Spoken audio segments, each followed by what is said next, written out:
Harvester চালকবাসী, আপনারা সবাই কেমন আছেন? আলহামদুলিল্লাহ ভালো। ভালো আছেন? আপনাদেরকে দেখাবো হারভেস্টার চালানোর সময় কোন কোন জিনিসগুলো আপনারা পরীক্ষা করবেন এবং নিয়মিত এই গরমের মধ্যে হারভেস্টারের কোন কোন বিষয়গুলো প্রতিনিয়ত চেক আপ করা দরকার।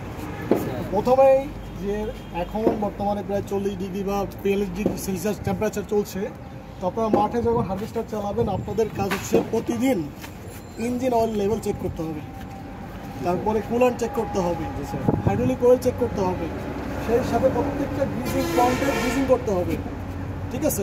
তারপরে আপনার ব্যাটারি, যেহেতু অনেক টেম্পারেচারে ব্যাটারির ভিতরের যে ইলেকট্রোলাইট সেটা বাষ্প হয়ে পড়ে যায়, তো ব্যাটারির মধ্যে যে পানি থাকে, পানিটা বাষ্প হয়ে গেলে ব্যাটারি কিন্তু ওই ভিতরে ইলেকট্রোলাইট লেভেল কমে গেলে ব্যাটারি কিন্তু ডিসচার্জ হয়ে যাবে, ব্যাটারি ঠিক মতো কাজ করবে না। তো আপনাদের দায়িত্ব হচ্ছে ইঞ্জিন অয়েল প্রতিনিয়ত কী করতে হবে? চেক করতে হবে। তারপরে রেডিয়েটরে পানি চেক করতে হবে, রেডিয়েটরে পানি অপটিমাম লেভেলে রাখতে হবে।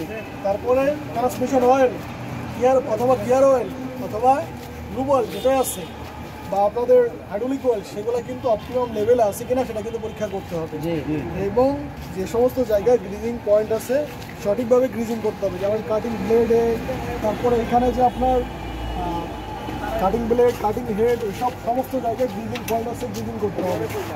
আর থ্রেশিং ড্রাম নিয়মিত পরিষ্কার রাখতে হবে, ঠিক আছে? তো ঠিক আছে, ধন্যবাদ সবাইকে। আপনি একটু ক্যামেরাটা সবাইকে ঘুরাই দেখেন।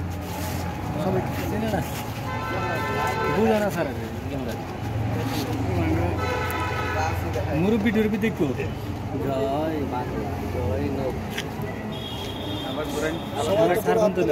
আবার সারবন্ত নিও, ঠিক আছে। থ্যাংক ইউ সবাইকে।